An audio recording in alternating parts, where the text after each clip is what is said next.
ইসলামী আইন, ইসলামী বিচার আচার এগুলো আমরা নিজেরা বসে বসে আবিষ্কার করেছি এমন তো না।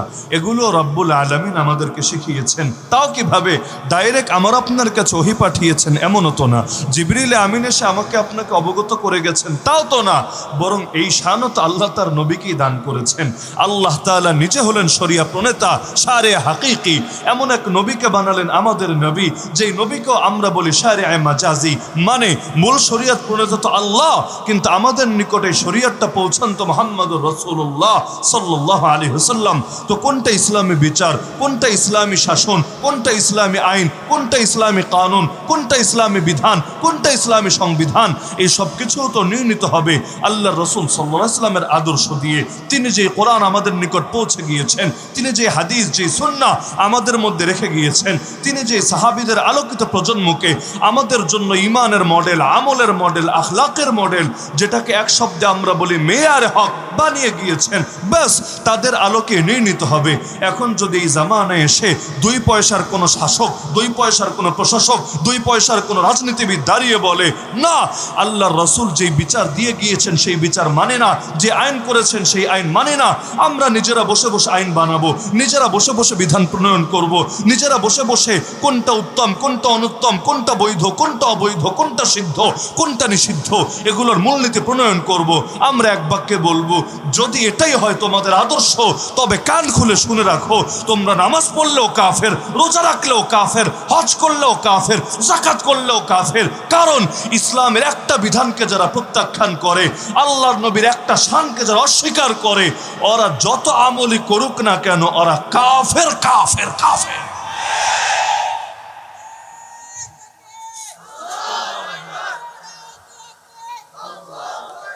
নামাজ তো আবু জাহাল আবু লাহাবও পড়তো, হজ তো মক্কার কুরাইশের লোকেরাও করতো।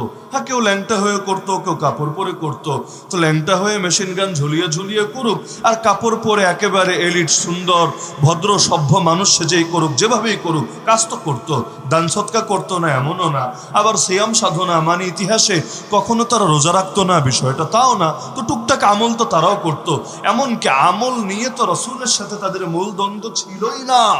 আপনি বলবেন হুজুর, আমল নিয়ে যদি দ্বন্দ্ব না থাকে, নবী নামাজে দাঁড়ালে তাহলে তার গলায় চাদর পেঁচিয়ে শ্বাসরুদ্ধ করে হত্যা করতে চায় কোন দুঃখে? নবীজি সেজদায় গেলে তার পিঠের উপর উটের ভুঁড়ি চাপিয়ে দেয় কোন যুক্তিতে? আল্লাহ নবী ওমরা করতে আসলে সেটাতে পর্যন্ত হুদায়বিয়ার প্রান্তরে তাদেরকে বাধা দেয় কোন যুক্তিতে? আরে এখানে মূল দ্বন্দ্ব আমল নিয়ে না। বাংলায় বলে না, যারে দেখতে পারি না তার চলন বাঁকা। মানুষ যাকে অপছন্দ করে তার ভালো কথার সঙ্গেও সে একমত হতে পারে না, যেটা হয়েছে আমাদের অনেক প্রতিপক্ষের অবস্থা। আপনাদের মনে থাকার কথা, গত কয়েক মাস আগে মেয়ারে হক নিয়ে বাংলাদেশে খুব কাদা ছোড়াছুড়ি হয়েছিল, যে সাহাবায়ে কেরাম মেয়ারে হক কিনা, এটা নিয়ে নতুন করে এই ১৫০০ বছর পরে আলোচনা করার প্রয়োজন দেখা দিয়েছিল।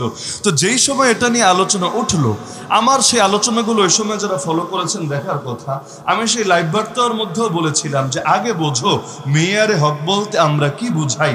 কারণ অর্থ যদি ক্লিয়ার না হয়, মর্ম যদি ক্লিয়ার না হয়, ডেফিনেশন, সংজ্ঞা যদি ক্লিয়ার না হয়, তাহলে সেই ইখতিলাফ আসলে কখনোই মজবুত ইখতিলাফ হবে না। আগে হাকিকত বুঝতে হয়, তারপর হুকুম আরোপ করতে হয়। যেই জিনিসের হাকিকতে বুঝলেন না, ওই জিনিসের ব্যাপারে মন্তব্য করার, মূল্যায়ন করার, বিধান লাগানোর কোনো এখতিয়ারও আপনার থাকবে না। অনেক সময় মানুষ হলো শাব্দিক ইখতিলাফ করে। উদাহরণস্বরূপ, একজন দাঁড়িয়ে যদি বলে যে হুজুর আমি ভাত খাই না তবে রাইস খাই, আরেকজন দাঁড়িয়ে বলল হুজুর আমি গরুর গোশত খাই না তবে আমি বিফ খাই, আরেকজন বলল আমি লাউ খাই না তবে কদু কিন্তু ঠিকই খাই, তাহলে প্রথমে কি অস্বীকার করলো আর পরে এসে কি স্বীকার করলো? দুটোর মধ্যে তো কোনো মিলই পাওয়া গেল না। তার এক বাক্যই তার আরেক বাক্যকে মিথ্যা বলে সাব্যস্ত করলো। যেমন আমার নবীকে মক্কার মুশরিকরা যে গালি দিত, বড় ঝামেলায় ছিল তারা। আল্লাহ রসুলকে এসে সাহাবীরা বলতেন, ইয়া রাসূলুল্লাহ দেখেন আপনাকে গালি দিচ্ছে। আল্লাহ নবী বলেন, কি বলে গালি দিচ্ছে? তারা বলছে যে তারা তো মুজাম্মাম মুজাম্মাম এই শব্দ বলে গালি দিচ্ছে। কেন? কারণ নবীর নামই হলো মুহাম্মদ, মুহাম্মদ মানেই হলো অধিক পরিমাণ প্রশংসিত। মান ইজতামাআত ফীহিল খিসালুল মাহমুদাতু কুল্লুহা, ওই ব্যক্তি যার মধ্যে প্রশংসনীয় সব গুণাবলী একত্র থাকে, আরবিতে তাকেই মুহাম্মদ বলে। তো ওরা গালি দিলে, ওরা তো আর বাংলায় গালি দিবে না, গালিটাও তো আরবিতেই দিবে। ওদের কাছে তো আর গুগলও ছিল না যে গুগলে ট্রান্সলেট করে এরপর বাংলায়, ইংলিশে, চাইনিজ, ফ্রান্সিস ভাষায় গালি দিবে, এটা না। তো গালি দিলে তো আরবিতেই দিবে। তো আরবিতে যদি গালি দেয়, আগে মোহাম্মদ নামটা তো নিয়ে নিতে হবে, না হলে হাওয়ার উপর তো গালি হয় না। তো মোহাম্মদ যদি নাম মুখে নেয়, সুনাম অটো হয়ে গেল। কারণ মোহাম্মদ মানে তিনি যার মধ্যে সব গুণ আছে, একটা দোষও নাই। পরের বাক্যে যদি সে দোষ বলে, তাহলে বাক্যের প্রথম অংশ আর লাস্ট অংশই তো মিলল না। প্রথমটা মানলে লাস্টেরটা থাকে না, লাস্টেরটা মানলে ফার্স্টেরটা থাকে না। তো কোনটা সহি ধরবেন, কোনটা গলত ধরবেন? দুই বিপরীত কথাকে তো একসঙ্গে মানাও সম্ভব না। তখন বুঝতে হবে ওর কথার কোনো আগাও নাই, মাথাও নাই, লেজও নাই, কোনো চুলও নাই, বরঞ্চ ওর মাথার তার আসলে ঠিক নাই। তো এটা নিয়ে গালি দিতে খুব একটা ঝামেলা। মোহাম্মদ বলে গালি দিতেই পারে না, কারণ রব্বুল আলামিন এমন একটা নাম রেখে দিয়েছেন, এই নাম দিয়ে এত সহজে গালি দেওয়াই যায় না। আগাররু আলাইহি লিন-নুবুওয়াতি খাতামু মিনাল্লাহি মাশহুদুন ইয়ালুহু ওয়া ইউশহাদু ওয়াদাম্মাল ইলাহু ইসমান নাবিয়্যি ইলা ইসমিহি ইযা ক্বালা ফিল খামসিল মুআদ্দিনু আশহাদু ওয়া শাক্কা লাহু মিন ইসমিহি লিইউজিল্লাহু ফাযুল আরশি মাহমুদুন হাযা মুহাম্মাদু নাবিয়্যুন আতানা বা'দা ইয়াস وفترة من الرسل والأوثان في الأرض تعبد فأمسى سراجا مستنيرا وهاديا يلوه كما لاح الصقيل المهند الله الرسول صلى الله عليه وسلم কবি হাসান বিন সাবিত রাদিয়াল্লাহু আনহু সেই অমর পংক্তিমালা আজও যেটা স্বর্ণাক্ষরে লিখে রাখার মতো। এই কবিতার মধ্যে এক জায়গায় তিনি এসে বলেন, আরে আল্লাহ তার নিজের নামের সঙ্গেই মোহাম্মদ নামটাকে মিলিয়ে দিয়েছেন।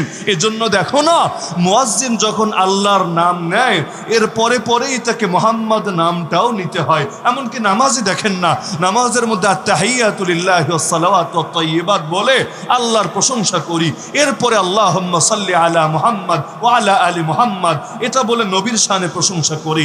যেখানে আল্লাহর নাম, এরপরেই আসে রাসূলের নাম, লা ইলাহা ইল্লাল্লাহ মুহাম্মাদুর রাসূলুল্লাহ, আশহাদু আল্লা ইলাহা ইল্লাল্লাহ ওয়া আশহাদু আন্না মুহাম্মাদান আবদুহু ওয়া রাসূলুহু। তো রব্বুল আলামিন তার নামের সঙ্গে যার নাম মিলিয়ে দিয়েছেন, ওয়া রাফা'না লাকা যিকরাক, যার আলোচনা, যার স্মরণকে তিনি নিজেই সমুন্নত করে দিয়েছেন।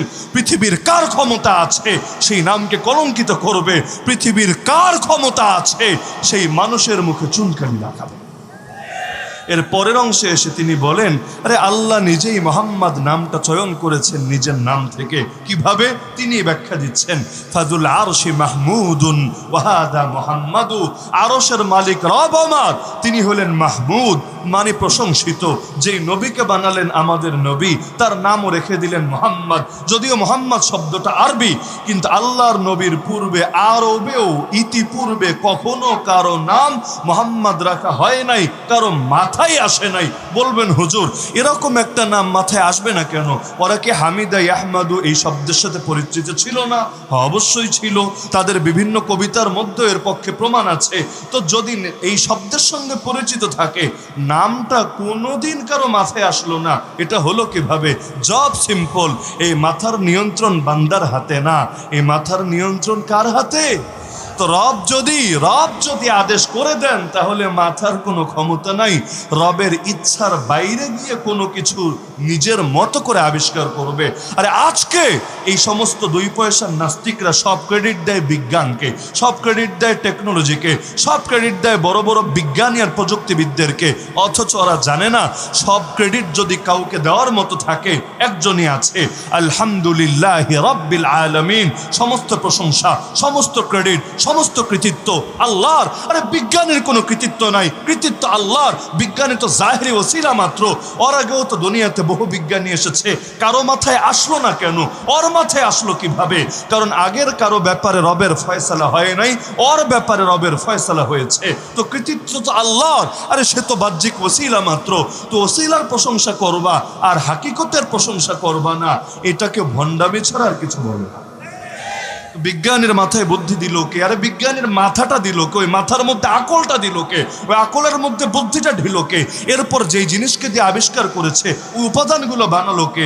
সবগুলোর জবাব যদি হয় আল্লাহ, তাহলে সেই বিজ্ঞানের দোহাই দিয়ে আল্লাহরে যারা অস্বীকার করে, ওরা ভণ্ডের দল ছাড়া কিচ্ছু না। প্রসঙ্গক্রমে যেহেতু আসলো, ছোট্ট একটা উদাহরণ দিই বোঝার সাথে। তাব্বাত ইয়াদা আবি লাহাবি ওয়া তাব, এই যে সূরা লাহাব, এই সূরা তো আমি আশা রাখি এই তারাইলের কারো এমন হওয়ার কথা না যে মুখস্থ না। প্রত্যেকের মুখস্থ আছে না? অবশ্যই থাকার কথা এবং থাকা উচিত বটে, কারণ শহরের চাইতে আলহামদুলিল্লাহ গ্রামের পরিবেশ এখনো পর্যন্ত ভালোই আছে। শহরের মধ্যে অনেক কিছু সম্ভব, কিন্তু গ্রামের মধ্যে আলহামদুলিল্লাহ দেখা যায় পরিবেশগত কারণেও কিছুটা মানুষের একটু দ্বীনের প্রতি, ধার্মিকতার প্রতি আলাদা একটা টান থাকে। টুকটাক অনেকের মধ্যেই কোরআনের কিছু চর্চা, ইসলামের মৌলিক কিছু বিধানের চর্চা কিছুটা জারি থাকে। আল্লাহ তাআলা এই পরিবেশকে আরো ব্যাপক করুক। আল্লাহ তাআলা শহরের ফিতনাগুলো থেকে গ্রামাঞ্চলকে হেফাজতে রাখুক। তো সেই সূরা লাহাব, প্রসিদ্ধ সূরা, পরিচিত সূরা, এই সূরার মধ্যে আয়াতটা সকলে দেখেছেন, সায়াসলা নারান যাতা লাহাবি আমরাআতু, আবু লাহাব শীঘ্রই বা অবশ্যই জাহান্নামে যাবেই যাবে এবং ওর বউ জাহান্নামে যাবে। এই আয়াতটা যখন আল্লাহর নবী তেলাওয়াত করছেন, বুঝেন কথা, এই আয়াত যখন আল্লাহর নবী তেলাওয়াত করছেন তখন কি আবু লাহাব জিন্দা না মুর্দা? তখন জিন্দা। আজকে আমি যখন তেলাওয়াত করছি তখন আবু লাহাব মুর্দা, আবু লাহাব লাশ। কিন্তু আল্লাহ নবী যখন তেলাওয়াত করলেন মক্কার বুকে দাঁড়িয়ে, সায়াসলা নারান যাতা লাহাবিন ওয়া ইমরাআতুহু হাম্মালাতাল হাতাব, ওই সময় আবু লাহাব জিন্দা এবং তার বউ মানে উম্মে জামিল হলো জিন্দা। উভয় জিন্দা মানুষের ব্যাপারে রাসূল ফয়সালা জানাচ্ছেন যে আবু লাহাব অবশ্যই অবশ্যই জাহান্নামে যাবেই যাবে, আর তার বউ মানে উম্মে জামিল জাহান্নামে যাবেই যাবে। এটাকে রাখেন একদিকে। এবার দ্বিতীয় প্রশ্নের জবাব দেন আমাকে, জাহান্নামে কি মুসলমান যাবে না কাফের যাবে? মক্কার যুগে তো আল্লাহ রাসূল এই বার্তাই প্রচার করছেন, ইয়া আইয়ুহান নাস কুলু লা ইলাহা ইল্লাল্লাহ তুফলিহু, হে মানুষরা লা ইলাহা ইল্লাল্লাহ বলো, সফল হয়ে যাবা, কামিয়াব হয়ে যাবা। ঈমানের দাওয়াত দিচ্ছেন। তখনও তো এই ফরজ বিধানগুলো আসতেই শুরু করে নাই। 5 ওয়াক্ত নামাজ ফরজ হয়েছে মেরাজের রাত্রে মক্কার প্রায় শেষের দিকে, রমজানের রোজা ফরজ হয়েছে মদিনায়, হজ ফরজ হয়েছে মদিনায়, যাকাত ফরজ হয়েছে মদিনায়, জিহাদ ফরজ হয়েছে মদিনায়, খেলাফা কায়েম হয়েছে মদিনায়, ইসলামী বিচারাচার এসেছে মদিনায়, পর্দার বিধান এসেছে মদিনায়, এমনকি মদ নিষিদ্ধ হয়েছে চূড়ান্তভাবে মদিনায়, সবই তো প্রায় মদিনায়। তা আমি তো মক্কার যুগের কথা বলছি, মদিনার যুগের কথা না। তো মক্কার যুগের হাকিকত তো সবাই বোঝে, সবাই জানে। লা ইলাহা ইল্লাল্লাহ যারা বলবে এবং লা ইলাহা ইল্লাল্লাহ নিয়ে দুনিয়া থেকে যারা যাবে, আল্লাহ তাআলা ওদের জন্য জাহান্নামকে হারাম করে দিয়েছেন, ওরা জান্নাতি হবেই না। তো এই বাস্তবতা যখন সবাই জানে, এটাকে রাখেন আর এক পাশে। এবার আমার মূল প্রশ্নটা বুঝেন যে আল্লাহ নবী যখন সূরাটা তেলাওয়াত করলেন, আবু লাহাব জিন্দা, ওর বউ উম্মে জামিল জিন্দা, আর যারা কালেমা পড়বে ওরা জান্নাতি, এটাই নবীর দাওয়াতের মূল কথা। এবার আমাকে বলেন, যেই মুশরিকরা সারাদিন ওত পেতে থাকে কিভাবে ইসলামের একটা একটা ভুল খুঁজে বের করতে পারে, এমনকি যেটা ভুল না ওটাকে পর্যন্ত ভুল হিসাবে সাব্যস্ত করার ধান্দা করে, আল্লাহ নবীকে বলল, চাঁদ 2 টুকরো করে দেখাও, আমরা ঈমান আনবো। নবী ইশারা করলেন, আল্লাহর আদেশে চাঁদ 2 টুকরো হয়ে গেল। ঈমান তো আনলোই না, উল্টো এটা দিয়ে আরো দোষ বয়ান করতে শুরু করলো। আরে ও দেখি পুরোই জাদুঘর, যেন তেন জাদুঘর না, বড় মাপের জাদুঘর। জাদুঘরের উপর আবার ঈমান আনবো কোন যুক্তিতে? তাহলে যারা সারাদিন বসেই থাকে ইসলামের দোষ ধরার জন্য, এমনকি মক্কার যুগেরই তো কথা, ওদের কৌশল ছিল এটা, আমিনু বিল্লাযী উনজিলা আলাল্লাযীনা আমানু ওয়াজহান নাহার ওয়াকফুরু আখিরাহু লাআল্লাহুম ইয়ারজিউন। ওরা একজন আরেকজনকে বলতো, শোন, সকালবেলা গিয়ে কোরআনের উপর ঈমান আনার ঘোষণা দিবি, বিকালে এসে বলবি কাফের হয়ে গিয়েছি। নাউযুবিল্লাহ। তাহলে কি হবে? সকালে গিয়ে ঈমানদার, বিকালে এসে কাফের, ফায়দা কি হবে? ওদের যুক্তি হলো লাআল্লাহুম ইয়ারজিউন, আশা করা যায় এভাবে মুমিনরা ইসলাম ছেড়ে ফিরে আসবে। কেন? কারণ তুই যখন সকালে ঈমানদার হবি, স্বাভাবিকভাবে এই জামানাও কেউ যদি মুসলিম হয় আমরা তাকে বুকে জড়িয়ে নেওয়ার চেষ্টা করি না? হ্যাঁ, যদিও আমাদের গাফলতি আছে, আমরা সেই সাহাবীদের আদর্শ রক্ষা করতে পারি না, কিন্তু কম পারি বেশি পারি। মুসলিম শুনলে বুকে জড়ানোর একটা জজবা ভেতরে পয়দা হয় নাকি হয় না? অবশ্যই হয়। তো যখন একজন গিয়ে কালেমা পড়বে, তাও নবীর জামানায় সাহাবীদের মাঝে, লা ইলাহা ইল্লাল্লাহ মুহাম্মাদুর রাসূলুল্লাহ, সাহাবীরা কি তাকে ফেলে দেবে না বুকে জড়িয়ে নেবে? অবশ্যই বুকে জড়িয়ে নেবে, সারাদিন তার সঙ্গে আলাপ আলোচনা করবে, দ্বীনের ঈমানের মূল কথাগুলো শেখাবে, আদব দিয়ে আখলাক দিয়ে তাকে মুগ্ধ করার চেষ্টা করবে। এই মানুষটাই বিকালে যখন এলাকায় ফিরে মুশরিকদেরকে বলবে, শোন, আমি কাফের হয়ে গেলাম, তোর মুশরিকরা অবাক হবে না? তারাও তো বলবে যে কি ব্যাপার, তুই সকালে মুমিন হলি আজই মাত্র, আর বিকালে এসে কাফের হলি কিসের জন্য, কাহিনীটা কি? তখন সে বলবে, ইসলামে এই দোষ দেখেছি, এই সমস্যা দেখেছি, এই ত্রুটি দেখেছি। দূর থেকে তো ভালোই ভালোই ভেবেছিলাম, কাছে গিয়ে এই বদনাম পেয়েছি। এক কান দুই কান হয়ে গেল, মুসলমানদের কানেও গিয়ে পৌঁছবে না? অবশ্যই পৌঁছবে। মুসলমানও চিন্তায় পড়বে, হায় রে, মানুষ এভাবে সকালে মুসলমান হচ্ছে, বিকালে কাফের হচ্ছে, কেন রে? তাহলে ডাল মে কুছ কালা জরুর হ্যায়। তাহলে এটা নিয়ে তাদের ভেতরে আলাদা একটা সংশয় তৈরি হবে। আশা করা যায় এভাবে একজন দুজন করে হলেও মুসলমান ইসলাম থেকে বের হতে থাকবে। এই ছিল ওদের টেকনিক, এই ছিল ওদের কৌশল। যেই কৌশল আজকের জামানায়ও কোন নাস্তিক গ্রহণ করে, আমি নাম বলবো না। এই বাংলাদেশে এমন হয়েছে, এক নাস্তিক মিশন নিয়ে এই কাজটা করেছে। এক পর্যায়ে নিজেকে মুসলমান ঘোষণা দিয়েছে, সবাই মিলে তার আলোচনা, তার অডিওগুলো, ভিডিওগুলো দেখতে শুরু করেছে। কিছুদিন ইসলাম নিয়ে বিভিন্ন সংশয় তৈরি করে আবার সে রাতারাতি কাফের না, একেবারে কাত্তা নাস্তিকে গিয়ে পরিণত হয়েছে। তার ধারণা ছিল এভাবে মনে হয় অনেক মুসলমান ইসলাম ত্যাগ করে বসবে। তো যে প্রসঙ্গে বলছিলাম, ওরা তো ইচ্ছাই ছিল, সুযোগই ছিল কিভাবে মুসলমানদেরকে ইসলাম থেকে ছড়ানো যায় আর ইসলামের ভুল বের করা যায়। এবার আমাকে বলেন, একটা কাজ যদি খালি আবু জাহাল করতো, বেশি না, একটা কাজ আবু জাহাল আর ওর বউ মিলে রাসূলের সামনে এসে, সাহাবীদের সামনে এসে বলতো লা ইলাহা ইল্লাল্লাহ মুহাম্মাদুর রাসূলুল্লাহ, অনেক মুসলমানের মধ্যে সংশয় ঢুকতো কিনা যে কোরআন বলছে ওরা জাহান্নামী, অথচ দেখছি ওরা মুসলমান হয়ে গেছে, কালেমা পড়ে ফেলেছে। মরার সময় নিয়ে যেতে পারবে কি পারবে না ওটা তো বহুত পরের চ্যাপ্টার, কবে না কবে মরবে, ওই কয়দিন তো ওয়েট করতে হবে।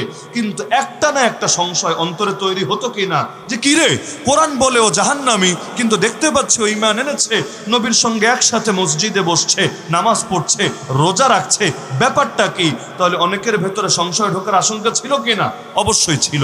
কিন্তু আল্লাহর কি কুদরত দেখেন, এ আবু লাহাবের মাথায়ও আসে নাই যে ইসলামের দোষ বের করার জন্য এত ধান্দা করি, এত প্রচেষ্টা করি, অথচ সহজ একটা টেকনিক এখতিয়ার করলেই চলে, নিজেকে মুনাফিক হিসাবে জাহের করলেই চলে, ব্যাস খালি এসে কালেমা পড়বে আর অনেকেই সংশয়ে পড়বে। এমনকি মুশরিকরা পর্যন্ত লোকদেরকে দেখাতে পারবে, দেখ দেখ কোরআনে আছে কি, বাস্তবে হচ্ছেটা কি। কিন্তু এই কমন একটা বুদ্ধি যেটা আমার আপনার মাথায় আসছে সহজে, কিন্তু আবু লাহাবের এত বড় মাথার মধ্যে আসলো না। তার মানে কি? আল্লাহর ফয়সালা ছাড়া জগতে কিছুই হয় না। আজকে দুনিয়ার মধ্যে যত উন্নত প্রযুক্তি, এগুলোর ইলম শুরু থেকে আল্লাহ ছিল কি ছিল না? আল্লাহর কোনো ইলম কি এমন হয় যেটা আগে ছিল না পরে নতুন করে আসে? নাউযুবিল্লাহ। হুয়াল আউয়াল ওয়াল আখির ওয়াল যাহির ওয়াল বাতিন। আমার আল্লাহ তাআলা যেমন, তার কোনো শুরু নাই, তার কোনো শেষ নাই। আমার আল্লাহর গুণগুলো এমন, এই সমস্ত গুণেরও কোনো শুরু নাই, এই সমস্ত গুণেরও কোনো শেষ নাই। মা যালা বিসিফাতিহি কাদিমান ক্বাবলা খালকি। তো সুতরাং আল্লাহর জ্ঞান তো সবসময়, কিন্তু আল্লাহ সবসময় সবাইকে সব জ্ঞান দেন না। এক এক সময় আল্লাহ এক একটা জাহির করেন, এটা তার হিকমতের অংশ। তো যেই প্রসঙ্গে বলছিলাম, যে কোনো ব্যাপারে কথা বলতে চাইলে হাকিকত বোঝা লাগে না। তা আমরা আলোচনা শুরুতে ক্লিয়ার করেছিলাম যে মেয়ারে হক বলতে আমরা কি বুঝাই। আমরা স্পষ্ট বলেছি, শুধু আমরা না, আমাদের আকাবিররাও এটা বলে গিয়েছেন। মেয়ারে হক বলতে আমরা বুঝাই সাহাবায়ে কেরাম ঈমানের ক্ষেত্রে আমাদের মডেল, আমলের ক্ষেত্রে আমাদের মডেল, আখলাকের ক্ষেত্রে আমাদের মডেল, ইসলামের প্রতিটা ক্ষেত্রে আমাদের জন্য মডেল। যে ঈমান সাহাবীদের ঈমানের মতো হবে না, ওই ঈমান কবুল না। যে আমল সাহাবীদের আমলের মতো হবে না, ওই আমল কবুল না। আরে যে আখলাক সাহাবীদের আখলাকের মতো হবে না, ওই আখলাক কবুল না। কিন্তু আমাদেরকে বললো না না না, সাহাবায়ে কেরামকে মেয়ারে হক বলা যাবে না। যদি বলো তাহলে কি হবে? সাহাবায়ে কেরামকে নবীর সমান বানিয়ে ফেলা হবে, নবীর শানে গোস্তাখি হবে, তোমাদের ঈমান আকীদাই খারাপ হয়ে যাবে। নাউযুবিল্লাহি মিন যালিক। কিন্তু আপনারা যারা ওই সময় দেখেছেন জানার কথা, দিন শেষে এসে তারাও বলেছে, হ্যাঁ সাহাবায়ে কেরামকে আমরা মেয়ারে হক মানি না, তবে ঈমানের ক্ষেত্রে মডেল এটা মানি, আমলের ক্ষেত্রে মডেল এটা মানি, আখলাকের ক্ষেত্রে মডেল এটা মানি। তো কি যেই লাও সেই কদু হলো না? ভাত খায় না রাইস খায়, বিফ খায় না গোস্ত খায়, ওই রকম একটা অবস্থা হলো না? কারণ আমরা মেয়ারে হক বলতে নতুন কোনো জিনিস তো বুঝাচ্ছি না। আমরা তো মেয়ারে হক বলতে এটাই বুঝাচ্ছি, আমিনু কামা আমানান নাস ফাইন আমানু বিমিসলি মা আমানতুম বিহি ফাকাদ ইহতাদাউ। ঈমান হতে হবে তাদের মতো, আমল হতে হবে তাদের মতো, আখলাক হতে হবে তাদের মতো। তো বলল মেয়ারে হক মানি না, তবে এটা মানি। তো যেই লাও সেই কদুই যদি হয়, ভাই এত ইখতিলাফের দরকারটা? ইখতিলাফের ক্ষেত্রে তো জাহের বিষয় না, হাকিকত বিষয়। তো যেই প্রসঙ্গে বলছিলাম যে আল্লাহ তার নবীকে যত শান দিয়েছেন, প্রতিটা মানতে আমরা বাধ্য কি না? প্রতিটা জিনিস মানতে বাধ্য, একটা জিনিস নিয়েও টানা হেঁচড়া করার সুযোগ থাকবে না। তো আল্লাহ রসুল সাল্লাল্লাহু আলাইহি ওয়াসাল্লাম তিনি এসে তার জামানায় যে কাজগুলো করেছেন, আমরা তার ঊর্ধ্বজগতের শানগুলো হয়তো সব বুঝতে কোনোদিনও সক্ষম না, কিন্তু জমিনে এসে তিনি যে কাজগুলো করেছেন, আমাদের জন্য যে আদর্শগুলো রেখে গিয়েছেন, এগুলো প্রতিটাই আমাদের জন্য অক্ষরে অক্ষরে পালন করা জরুরি কিনা, যেগুলোকে ইসলাম আমাদের জন্য অবধারিত করে দিয়েছে, যেগুলোকে কোরআন এবং সুন্নাহ আমাদের জন্য মডেল বানিয়ে দিয়েছে, এমন কোনো জিনিস যদি কেউ পালন না করে, সে নিজেকে জীবনে খাঁটি উম্মত, খাঁটি আশিক রাসূল বলতে পারবে? তো এবার আসেন বর্তমান বাস্তবতায়, ভূমিকা ক্লিয়ার। এবার একটা একটা করে কয়েকটা পয়েন্ট ধরিয়ে দিয়ে আমি আমার আলোচনার ইতি টানবো ইনশাআল্লাহ। আল্লাহ রসুল সম্পর্কে যারা জানেন আমাকে বলেন, আল্লাহ রসুল সাল্লাল্লাহু আলাইহি ওয়াসাল্লাম তিনি মুসলমানদের রক্ত তথা জান প্রাণ রক্ষার ব্যাপারে সর্বোচ্চ সচেষ্ট ছিলেন কি না? একটা ঘটনা শুধু শোনাই। হুদাইবিয়ার প্রান্তরে আল্লাহ রসুল যখন আটকা পড়েছেন, বের হয়েছিলেন ওমরা করবেন বলে, কিন্তু মুশরিকরা ওমরাটা পর্যন্ত করতে দেবে না। আল্লাহ রসুল তাদের সঙ্গে বোঝাপড়া করার জন্য এক সাহাবীকে পাঠিয়ে দিলেন মক্কার বুকে। সেই সাহাবীর নাম কি? গরমে আপনারা সিদ্ধ হয়ে যাচ্ছেন বুঝতে পারছি, কিন্তু ইলমের জন্য যদি আমাদের এই ত্যাগ হয়, রব্বুল আলামিন এটাকেও মিজানে নেকের পাল্লায় মাপবেন ইনশাআল্লাহ। নেকের পাল্লায় শুধু নামাজ আর জিকির মাপা হবে তা না, এই যে প্রচণ্ড গরম, অস্বাভাবিক গরম, যে সময় অনেকে হিট স্ট্রোক পর্যন্ত করে, এই সময় কোরআনের মহাব্বতে এই যে মানুষগুলো ছুটে এসেছে, আর এটাই তো কথার প্রমাণ, এই বাংলার জমিন থেকে ইসলামকে কেউ উচ্ছেদ করতে পারবে না।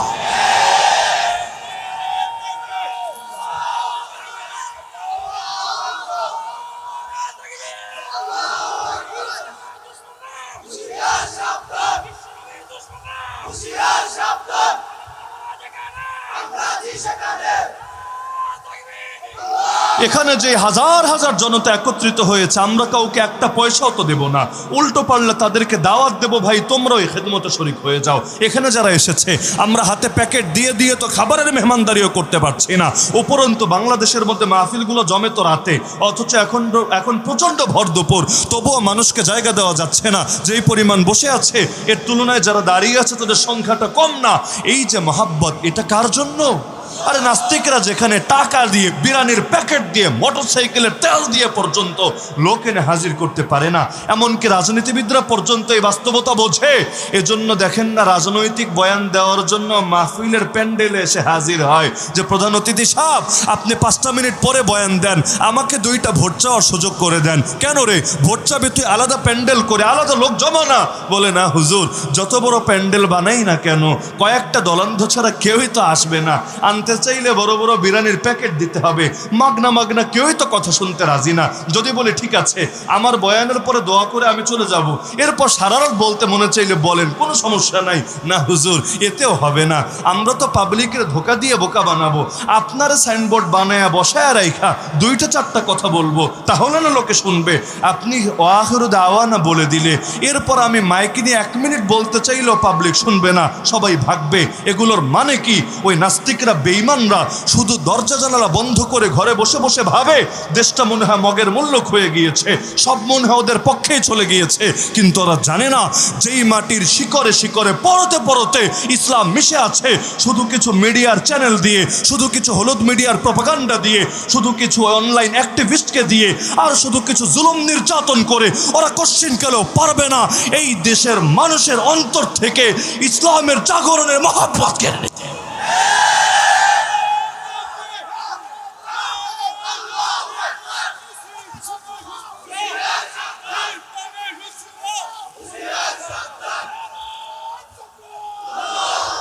উপরন্ত বাস্তবতা হলো, বাংলায় বলে পিপিলিকার পাখা গজায় মরিবার তরে, এই বোকারাও বোকার স্বর্গে বাস করে একের পর এক নিজেদের পায়ে কুড়াল মারে। না হলে আমি 100% দায়িত্ববোধের সাথে বলছি, আমি আলী হাসান ওসামা লাগাতার 1 বছর দিনরাত বয়ান করেও মানুষকে যতটা জাগাতে সক্ষম হতাম, এই যে ফরিদপুরের বুকে আমাদের 2 জন মুসলিম ভাই, যাদের একজনের বয়স মাত্র 21 আর একজনের 15, যাদের একজন 15 পারার কোরআনের হাফেজ, হাফেজ ইতিমধ্যে ভিডিও তো সেটা সারা দেশ দেখেছে যে গণপিটুনি দিয়ে না, তাদেরকে দরজা জানালা বন্ধ করে রুমের ভেতর নিয়ে তাদেরকে বিভিন্ন জিনিস দিয়ে পিটাতে পিটাতে জুলুম করে করে হত্যা করে ফেলেছে। এমনকি হত্যার পর 3 দিন ইতিমধ্যে অতিবাহিত হয়ে গিয়েছে, আজও পর্যন্ত একজনকে গ্রেফতার করা হয় নাই, অভিযুক্তদেরকে আদালতের কাঠগড়ায় দাঁড় করা হয় নাই। এমনকি এটা নিয়ে ওদের বিরুদ্ধে অ্যাকশন কি হচ্ছে না হচ্ছে গোটা দেশ দেখলেও আরে যারা প্রতিবাদ করছে তারা শুধু হুমকির মুখে পড়ছে। আলাদা অনলাইন মনিটরিং সেল গঠন করা হয়েছে যাতে করে কেউ এটা নিয়ে ওদের বিপক্ষে শক্তপোক্ত কোনো কথা বলতে না পারে। ওরা ভেবেছে কি এভাবে মুসলমান যদি মারে আগামী দিনে ওদের বিজয়ের পথ সুগম হবে। আরে আমাদের আলেম ওলামাদেরকে যদি বছরের পর বছর বন্দি করে রাখে ওদের রামরাজ্য প্রতিষ্ঠার পথে ওরা অনেক দূর এগিয়ে যেতে পারবে। না রে পাগলা, বোকার স্বর্গে তোরা বাস করছিস। বরং বাস্তবতা হলো একজন ব্যক্তি শহীদ হয়, তার রক্তের প্রতিটা ফোঁটা লক্ষ কোটি নওজোয়ান মুজাহিদকে নতুন প্রেরণায় উজ্জীবিত করে চলে যায়। আর 1 বছরের বয়ানে যে জাগরণ হতো না, এই 2 আল্লাহর বান্দা নিজেদের শাহাদতের খুন দিয়ে তার চাইতে বেশি জাগরণ তৈরি করেছে। আরে এক মামুনুল হক সাহেব লাগাতার 10 বছর বয়ান করে যে জাগরণ ঘটাতে পারতো না, আল্লাহর বান্দাই বজলুমানা হালত দিয়ে এর চাইতে বেশি জাগরণ এই দেশের মধ্যে অদৃশ্যভাবে তৈরি করে ফেলেছে। আরে আগ্নেয়গিরি তপ্ত লাভা দেখতে শান্ত মনে হয়, কিন্তু যখন বিস্ফোরণ ঘটে তখন সব কিছুকে পুড়িয়ে ছাই করে দেয়। তো জুলুম অনেক বাড়া বেড়ে গিয়েছে। এর মানে এটা না যে এগুলোর পরে আর কিছু আসবে না। রাত গভীর হলে অন্ধকার বেড়ে যায়, তাতে কি? শোভে সাদেক যখন উদিত হয় অন্ধকার টিকতে পারে না। তো জালেমরা জুলুম করে, ওরা ভাবে জুলুম করেই মনে হয় সফল হবে, কিন্তু ওরা জানে না জুলুমের মাত্রা যত বাড়বে জাগরণ তত বাড়বে। বাড়তে বাড়তে এমন অবস্থা হবে এই জালেমরা পালানোর জায়গাও খুঁজে পাবে না।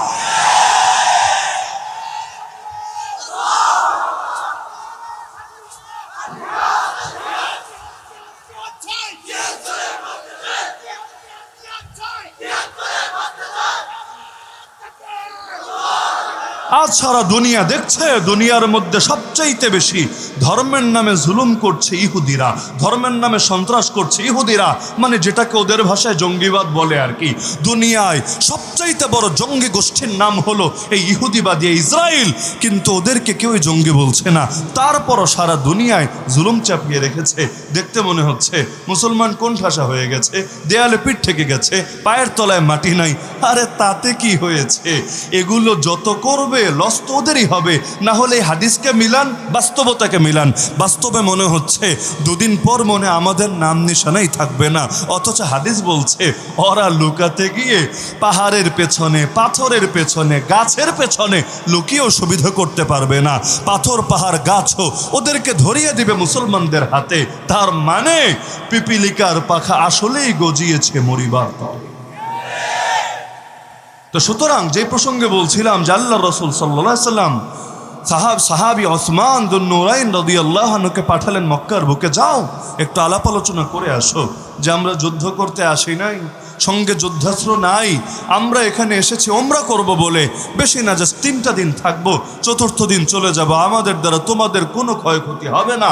তবুও যদি তোমাদের ডাউট কনফিউশন থাকে আসো, এসে আমাদের সার্চ করো। তোমরা কোনো ধরনের এমন কিছু পাবা না যা দেখে তোমাদের ভয় হতে পারে যে আমরা যুদ্ধ বাঁধিয়ে দেব। কি সুন্দর এক প্রস্তাব নিয়ে গেলেন। কিন্তু ওসমান রাদিয়াল্লাহু আনহুকে বন্দি করে ফেলল।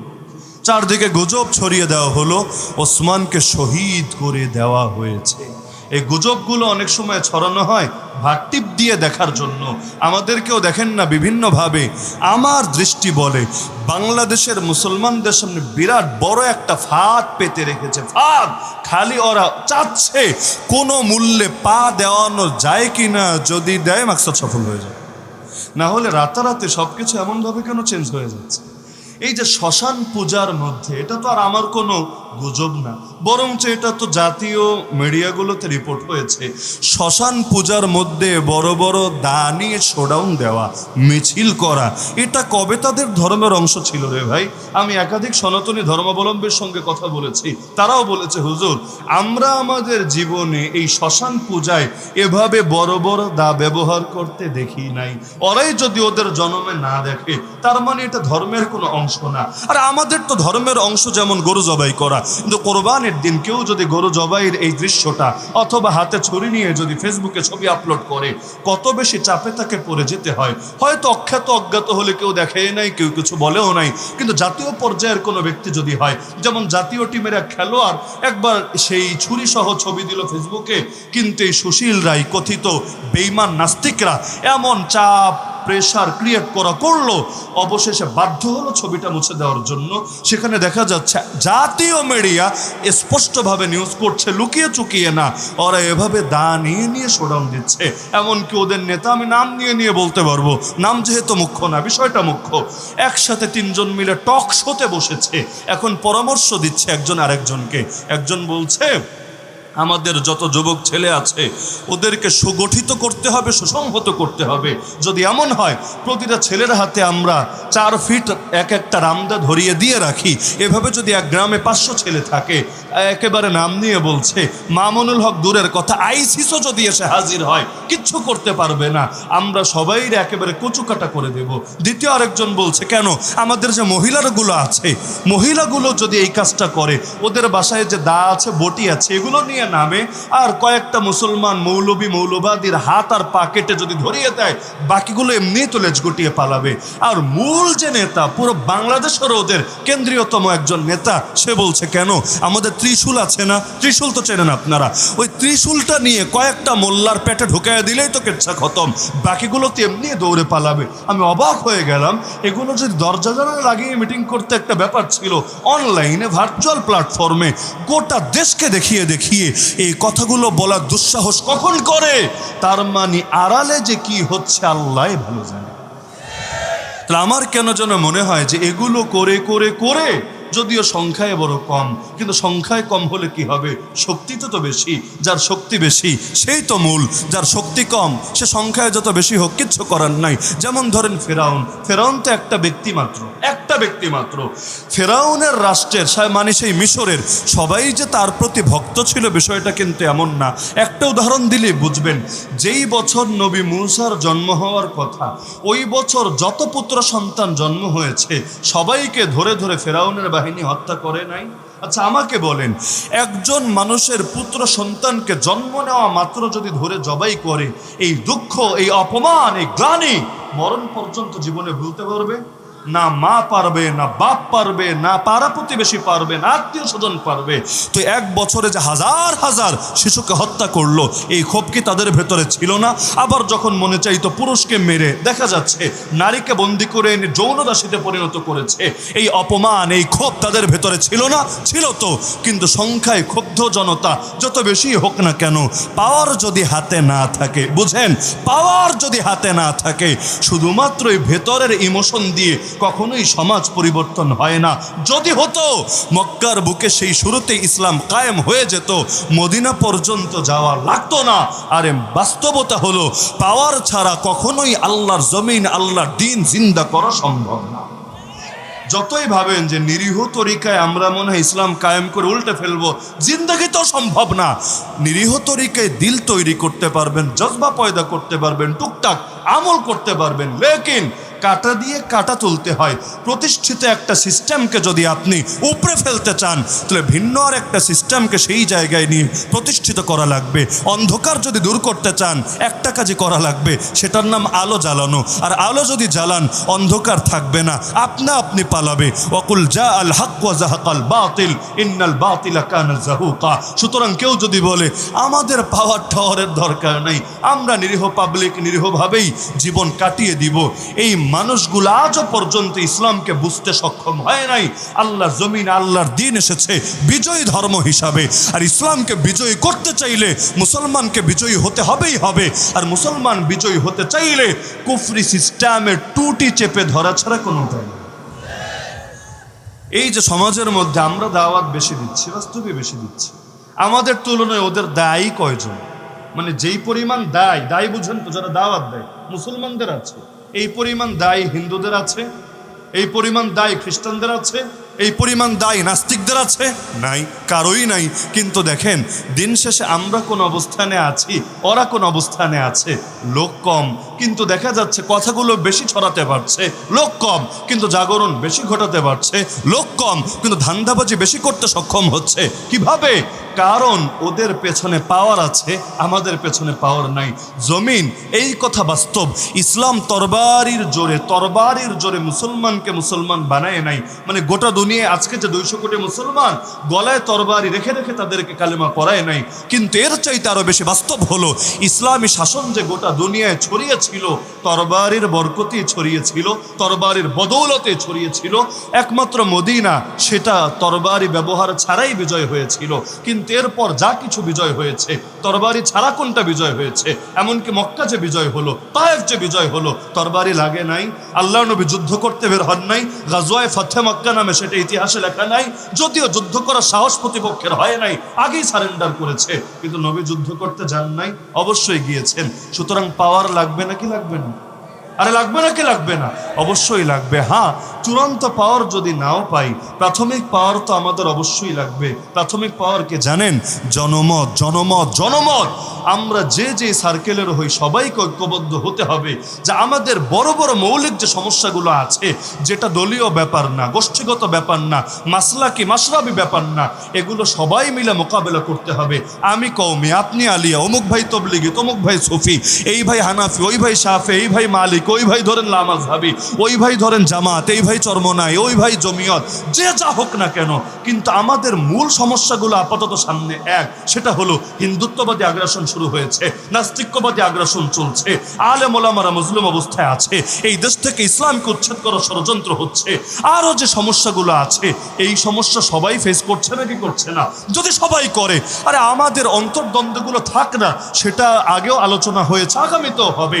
কিন্তু সেগুলো নিয়ে এখন নিজেদের মধ্যে কয়েকদিনের জন্য মারপিট বন্ধ করে সবাই মিলে হাতে হাত রেখে কাঁধে কাঁধ মিলিয়ে ওদের বিরুদ্ধে ময়দানে নামতে হবে। আমি বড় অবাক হই, যাদের মাহবুদের অভাব নাই, কোটি কোটি মাহবুদ, ওরা পর্যন্ত এক হয়ে গিয়েছে ধর্মীয় সব ইখতিলাফ ভুলে আমাদেরকে দমন করবে বলে। তো যাদের মাহবুদ এক, সেই মাহবুদের নাম কি? যারা বহুত্ববাদে বিশ্বাসী, এক মাহবুদে বিশ্বাসী, তারা পারছে না জালেমদের বিরুদ্ধে একমত হতে। উল্টো বারবার ভুল আর ভুল আর ফাঁদেই পা দিতে হচ্ছে। এর চাইতে আফসোসের বিষয় কি হতে পারে? তো বলছিলাম, সেই ওসমান রাদিয়াল্লাহু আনহু যখন গেলেন মক্কায়, গুজব ছড়িয়ে দেওয়া হলো তাকে শহীদ করা হয়েছে। আমরা হলে কি করতাম? ও ওসমান শহীদ হয়েছে, ঠিক আছে, একটা মিলাদ পড়ো, আমরা সবাই মিলে দোয়া করে দিই। অনেকের হালতটা এমন না, মানে কেউ ভাবে শুধু দোয়া দিয়ে, কেউ ভাবে শুধু মিলাদ কিয়াম দিয়ে, কেউ ভাবে শুধু জিকির দিয়ে, কেউ ভাবে শুধু অন্য কিছু দিয়ে মনে হয় সব সমস্যা সমাধান হয়ে যাবে, আর কিছু লাগবে না। আল্লাহ নবী যদি দোয়া করতেন ওসমানের জন্য, এর চাইতে দামি কোনো উপহার হতে পারে নাকি শহীদের জন্য?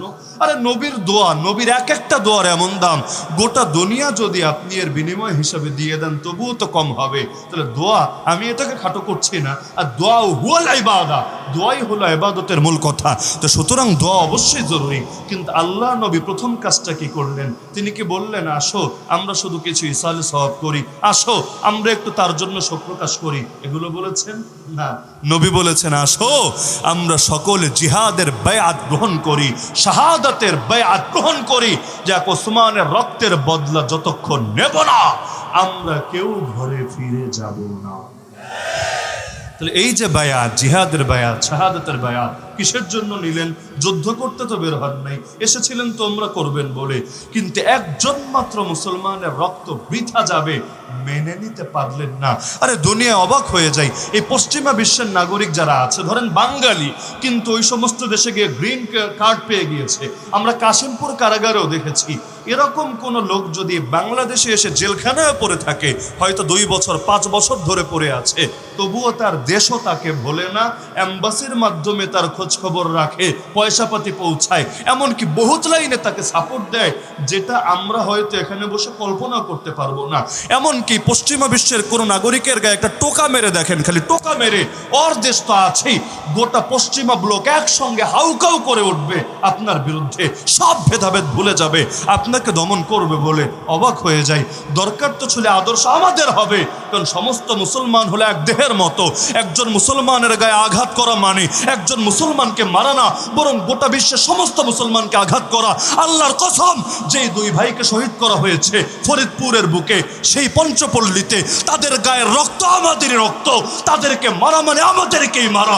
যতদিন পর্যন্ত তাদের রক্তের বদলা না নেওয়া হবে, একজন মুসলমান বাংলার জমিন আরামে ঘুমাতে পারে না। মানুষের মধ্যে আবার ভাগাভাগি কিসে? মুসলমান তো মুসলমানই, সব মুসলমানের রক্তের দাম সমান। আরে সে যত ক্ষুদ্রই হোক, যত বড়ই হোক। নবীর বিবেচনায় ওসমান কি রে ভাই? আবু বকর ওমরের বিবেচনায় ওসমান কি? ওসমানের চাইতে বড় বড় ব্যক্তিরা তো আছে, কিন্তু সেই বড়রা পর্যন্ত বায়াত নিচ্ছে আর দিচ্ছে সে ওমরের রক্তের বদলা নেবে বলে। তার মানে নবী নিজের রক্তকে পর্যন্ত উৎসর্গ করছে, তার চাইতে অনেক ক্ষুদ্র সে ওসমানের রক্তের বদলা নেওয়ার জন্য। একটা ঘটনা শোনাই, সবাই জানেন, ভুলে গিয়েছেন, যাবেনি। যেমন এখনের ঘটনা আগামীতে ভুলে যাবেন। আমাদের এক ভাই হাফেজ রেজাউল, নামটা মনে আছে? কার কার আছে? বেশিরভাগেরই নাই। আরেকটু পরিচয় দিলে থাকবে। যাত্রাবাড়ি মাদ্রাসা জালালাইন জামাতের ছাত্র ছিল। ক্ষমতাসীন দলের দুই অংশের মধ্যে শান্তি সমাবেশে অশান্তিমূলক দ্বন্দ্ব লেগে গিয়েছিল। তো ভালো কথা, তোমরা দ্বন্দ্ব করবা না, মায়ের করবা না, কাজ্জা করবা, তোমাদেরটা তোমরা করো, আমাদের দেখার বিষয় না। কিন্তু এই হাফেজ সাহেব সে ফার্মেসিতে গিয়েছিল জুম্মার নামাজ পড়ে ওষুধ কিনবে বলে, এরপর বাড়ির পথে যাত্রা করবে। আপনাদের আশপাশেরই লোক সে। তো এখন সেই যে যাত্রা করলো, আর তৌফিক হলো না, সেখানেই তাকে দুই দলের মাঝে ফেলে নির্মমভাবে ছুরি দিয়ে ছুরিকাঘাত করে করে তাকে শহীদ করা হলো। শান্তির সমাবেশে ছুরি নিয়ে এসেছে, কোন যুক্তিতে তাও আল্লাহ ভালো জানে। তো এই যে নির্মমভাবে তাকে শহীদ করা হলো, ইতিমধ্যে প্রায় 1 বছর হয় নাই, আজও পর্যন্ত কাউকে গ্রেফতার করা হয়েছে? আজও পর্যন্ত সুনির্দিষ্ট কাউকে অভিযুক্ত করা হয়েছে? হ্যাঁ, বলবে হুজুর মনে হয় অপরাধী খুঁজে পায় নাই। কিভাবে সম্ভব রে ভাই? এটা তো যাওয়ার না, তারাইল না, ঢাকা শহরের কথা, বাংলাদেশের রাজধানী। সেখানে দিনে দুপুরে জনসম্মুখে হাজার হাজার মানুষের মধ্যে একজন তালেবুল ইলমকে নির্মমভাবে, জামা পরিহিত তালেবুল ইলমকে নির্মমভাবে শহীদ করা হবে। কোনো সিসিটিভি ফুটেজ থাকবে না, একজন প্রত্যক্ষদর্শী থাকবে না, কেউ সাক্ষী দেবে না। এটা জীবনে সম্ভব? তো বলবেন হুজুর বিচার হয় নাই তো কি হয়েছে? আমি তো ভালো আছি, আপনি তো ভালো আছেন, অন্যকে নিয়ে এত মাথা ঘামানোর কি আছে? বেশি কথা বললেন না, নাহলে নিজেদেরও ঝামেলায় পড়ার আশঙ্কা আছে। যেই জাতির মানসিকতা হয় এমন, ওই জাতি মরবে না তো দুনিয়ার বুকে মরবে। হাদিসের স্পষ্ট ঘোষণা, আল্লাহু ফি আউনিল আবদি মা কানাল আবদু ফি আউনি আখি। আল্লাহ ততক্ষণ বান্দার সাহায্যে নিয়োজিত থাকেন যতক্ষণ বান্দা তার মুসলমান ভাইকে সাহায্য করে। এমনকি আল্লাহ রাসূল সাল্লাল্লাহু আলাইহি ওয়াসাল্লাম বলেন, আরে যদি কোনো মুসলমান আরেক মুসলমানের সাহায্য ছেড়ে দেয় এমন জায়গায় যেখানে তার ইজ্জত নষ্ট করা হচ্ছে, তার সম্মানহানি হচ্ছে, তাহলে আল্লাহও তার সাহায্য করবেন না ওই সময়ে যখন সে আল্লাহর সাহায্যের জন্য হাহাকার করবে। তো ইজ্জত নষ্ট হলে সেখানেই যদি এতটা জরুরত থাকে, আমি তার পাশে না দাঁড়ালে আল্লাহও দাঁড়াবে না আমার পাশে। সেখানে শুধু ইজ্জত না, যখন জানে কেড়ে নেওয়া হচ্ছে তখন এর হালতটা কেমন হবে? এই বাংলার জমিনে আজও পর্যন্ত আমি যদি জিজ্ঞাসা করি, বলেন তো আমাদের কয়জন ভাই দ্বীনের জন্য শহীদ হয়েছে, তাদের তালিকাটা পারলে আমাকে দেন, জিন্দেগিতেও পারবেন না। সে স্বাধীনতার 53 বছর বাদ দেন, যে গত 2 দশকে বা সেই 80-র দশক থেকে শুরু করে আজও পর্যন্ত আমাদের ডাকে সাড়া দিয়ে যেই সমস্ত তাওহীদি জনতা, তালেবুল ইলম বা আলেম ওলামা শহীদ হয়েছে, তাদের নামগুলো কোথায়? সেকুলার অঙ্গনে, নাস্তিক অঙ্গনে একজন যদি মারা যায় আদর্শের জন্য, ওর নামটারে ওরা 50 বছর 100 বছর পরও জিন্দা রাখে। আরে তার নামে বিভিন্ন জিনিস তৈরি করে, তার নামে গল্প লেখে, কবিতা লেখে, উপন্যাস লেখে, সিনেমা বানায়, তার নামে নাটক বানায়, গান বানায়, মানে তাকে কিভাবে অমর করে দেওয়া যায় এর চেষ্টা করে। এমনকি পিঁপড়ারে পর্যন্ত প্রমোট দিতে দিতে দিতে পরবর্তী প্রজন্মের কাছে হাতিতে পরিণত করে ছাড়ে। অথচ আমাদের যে বীরেরা শহীদ হয়েছে, আরে নিঃসন্দেহে তারা বীর না? নিঃসন্দেহে তাদের এই ইসলামের পেছনে, উম্মার পেছনে অবদান নাই? তাদের নামগুলোই তো স্মরণ রাখি নাই। বলবেন নাম স্মরণ রাখলে কি হতো? আর কিছু হোক না হোক, অন্তত দোয়া করার তৌফিক হতো, কিন্তু নামগুলোই তো স্মরণে রাখি নাই। এই প্রজন্মই রাখি নাই, পরবর্তী প্রজন্মের কি হবে? 13 সালে কেউ রক্ত দেয় নাই, 21 সালে কেউ রক্ত দেয় নাই, এর আগে নাস্তিক বিরোধী, তাসলিমা বিরোধী বিভিন্ন আন্দোলনের সময়, বাবরি মসজিদ রক্ষার আন্দোলনের সময় এই দেশে মুসলমান প্রাণ দেয় নাই? দিয়েছে। তা আমার কাছে আমার ভাইয়ের রক্তের দামই যখন না থাকবে, কাফের মুশরিকদের কাছে আমাদের রক্তের দাম আসবে কোন দিকে? যে জাতি নিজেরাই নিজেদের মূল্যায়ন করতে জানে না, ওই জাতিকে পৃথিবীর বুকে কেউ মূল্যায়ন করতে পারে না। বাংলাদেশে যেই পরিমাণ মুসলমান আছে, খালি যদি এই দেশের সবাই ঐক্যবদ্ধ হতে পারতো এই মর্মে, যেই দলের হোক, যেই মতের হোক, যেই সংগঠনের হোক, আর যদি একজন মুসলমানকে কেউ শহীদ করে, যতক্ষণ পর্যন্ত এর সুষ্ঠু বিচার না হবে, বাকি মুসলমানরা কাফনের কাপড় গায়ে দিয়ে ময়দানে নেমে পড়ে। এমনকি একজন মতের হোক, যেই সার্কেলের হোক, অন্যায়ভাবে যদি জালেমের জিন্দানখানায় বন্দি থাকে, গোটা দেশ তার জন্য ক্ষোভে ফেটে পড়বে। দরকার ছিল না এটা, কিন্তু হয় কি জানেন, এগুলো নিয়ে বলার টাইম নেই, ওদের বিরুদ্ধে ক্ষোভ ঝাড়ার টাইম নেই। কাফের, মুশরিক, নাস্তিক, বেঈমানের নামও আনে না মুখে, সারাদিন খালি বসে থাকে কিভাবে অন্য মতের মুসলমানদেরকে দমাবে বলে। আমি এক এক দলের কাজ কারবার দেখে অবাক হয়ে যাই। সাধারণত নাম নিয়ে বলি না, আজকে কয়েকটা নাম নিয়ে বলে ফেলি। এই যে আমাদের যেই সমস্ত আহলে হাদিস ভাইয়েরা আছেন, লামাযহাবী ভাইয়েরা আছেন, এই আলোচনা এখানেও হয়তো অনেকে শুনছেন, অনলাইনে গেলে আরো হাজার লক্ষ মানুষ শুনবেন, আমাকে গালি দেন, সমস্যা নাই, কিন্তু একটা বাস্তবতা আমি স্মরণ করিয়ে দিই। এই যে সারাটা জীবন কাটিয়ে দিচ্ছেন 8টা 10টা ইখতিলাফি মাসআলা নিয়ে, এর বাইরে কি উম্মার জন্য আপনাদের করার কিছুই নাই? এই যে ইসলামের জন্য এত কিছু করার প্রয়োজন দেখা দিয়েছে এই দেশে, আপনারাও তো সংঘবদ্ধ আছেন, আপনাদেরও তো কোটি কোটি সদস্য আছে, আরে আপনাদেরও তো টাকা পয়সা আমাদের চাইতে অনেক ক্ষেত্রে বেশি আছে। কই, আপনাদের মুখ থেকে তো বিবৃতিও দেখি না, আপনাদের মুখ থেকে তো প্রতিবাদও দেখি না। আরে মাজলুম ওলামায়ে কেরামের জন্য পর্যন্ত আপনাদের চোখ থেকে পানি ঝরতে দেখি না। তা আপনাদের কাজকে শুধু কয়েকটা গুটি কয়েক শাখাগত মাসালা নিয়ে ইখতিলাফ করা। আরে আপনারা মাজারে শিরিক নিয়ে তো বহুত বললেন, আরে তথাকথিত আপনাদের ভাষায় আর কি মাযহাবে শিরিক নিয়েও তো বহুত বললেন, আমাদেরকেও তো মুশরিকের খাতায় আপনারা নিয়ে ফেলে দিলেন, ভালো কথা। কিন্তু যারা ক্ষমতার মসনদে চেপে আছে, তাদের প্রকাশ্য শিরিক না, একেবারে প্রকাশ্য কুফর বেঈমানি নিয়ে পর্যন্ত একটা কথা তো জীবনে বলতে দেখি। তাহলে আসলে আপনারা কার জন্য কাজ করছেন?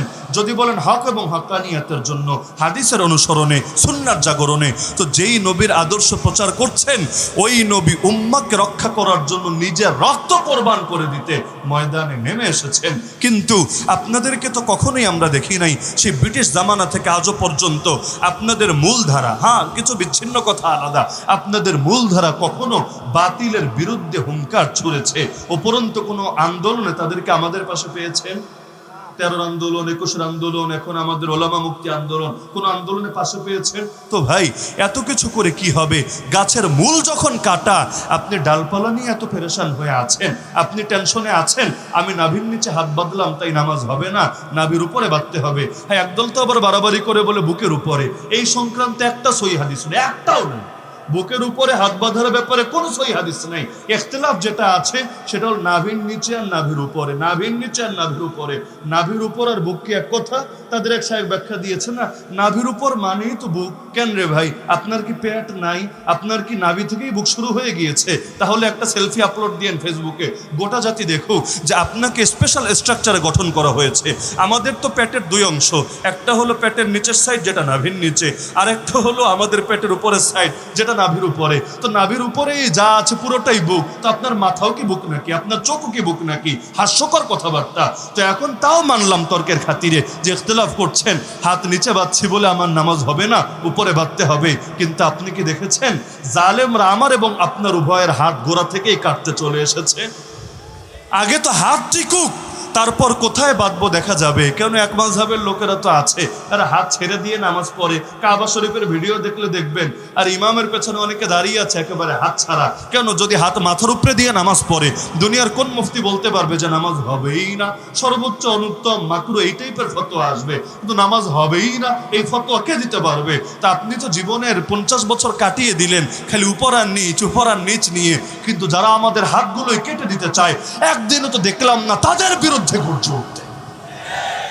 তাদের সব ক্ষোভ যেন আমাদের নিয়ে, সব রাগ যেন আমাদের নিয়ে, গালির যত ভান্ডার আছে সব আমাদের জন্য বরাদ্দ, কিন্তু ওদের নামটা পর্যন্ত মুখে আনে না। এক গোষ্ঠী বাদ দেন, আমাদের জিলাপি ভাইয়েরা যারা আছে, যারা জিলাপিকে অনেক পছন্দ করে, ডায়াবেটিস হলেও জিলাপির মহব্বতটা ছাড়তে পারে না। ঠিক আছে ভাই, জিলাপি খাবেন খান, মিষ্টি খাওয়া খারাপ কিছু না। ব্যক্তিগতভাবে আমিও মিষ্টি পছন্দ করি, আপনি খান, আমারও দেন, কোনো সমস্যার কারণ নাই। কিন্তু সারাটা জীবন কি খালি জিলাপি নিয়ে কাটাবেন? বুকে কি গুলি খাওয়া লাগবে না? আল্লাহর দিনের জন্য রক্ত কি ঝরানো লাগবে না? ফাঁসির কাছ থেকে যাওয়া লাগবে না? আর আমরা যখন গ্রেফতার হয়েছিলাম 1300 জন 21 সালে, আপনারাই টিটকারি মেরেছিলেন। নবীর বদদোয়া লেগেছে, আহলে বাইতের বদদোয়া লেগেছে, আপনাদের পীরের বদদোয়া লেগেছে। নবীর শানে গুস্তাখি করার কারণে, ইয়াজিদের দালালি করার কারণে আমাদের পরিণতি এটা হয়েছে। তো মুদ্রার তো আরেকটা পিঠ আছে। আর আমাদের যে আলেমরা কারাগারে ঢুকেছিল যতটুকু জনপ্রিয়তা নিয়ে, বের হয়েছে তার চাইতে কয়েক কোটি গুণ বেশি জনপ্রিয়তা নিয়ে। এক মাওলানা মামুনুল হক সাহেব জেলে যাওয়ার আগে যতটুকু জনপ্রিয় ছিলেন, আর খালি বের হোক না, প্রধান অতিথিরা তো সবার শেষেই আসে। কারণ সবার শেষে যদি তারা না আসে, চমকিত যাবে হারিয়ে। কিন্তু মেহমান সবার শেষে আসলে কি হবে? আকাশে যখন সূর্য ওঠে, চাঁদ বলেন অথবা তারা বলেন, সবকিছুই যায় ম্লান হয়ে, নিষ্প্রভ হয়ে। আরে কত বেশি জনসমাগম দেখেছেন আপনারা, হেলিকপ্টার নিয়ে, রকেট নিয়ে, কন্টাক্ট করে, যতভাবে এই বাংলাদেশে ইনশাল্লাহ মাহফিলের রেকর্ড আগামী দিন নতুন করে হবে।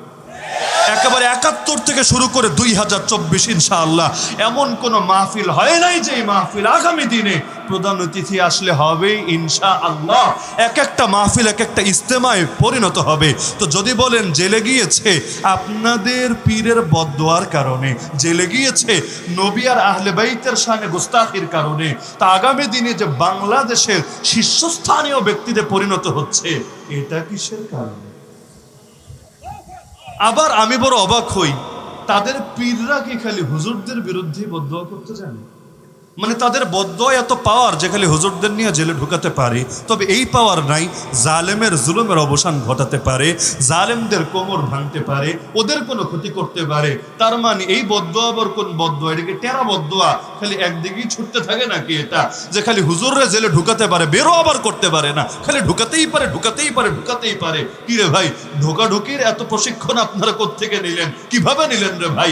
এই পীরগুলারে নিয়ে তো জাদুঘরে সাজায় রাখা দরকার। যেই পীরগুলার বদদোয়া খালি এক লাইনে চলে, আর এক লাইনে চলে না।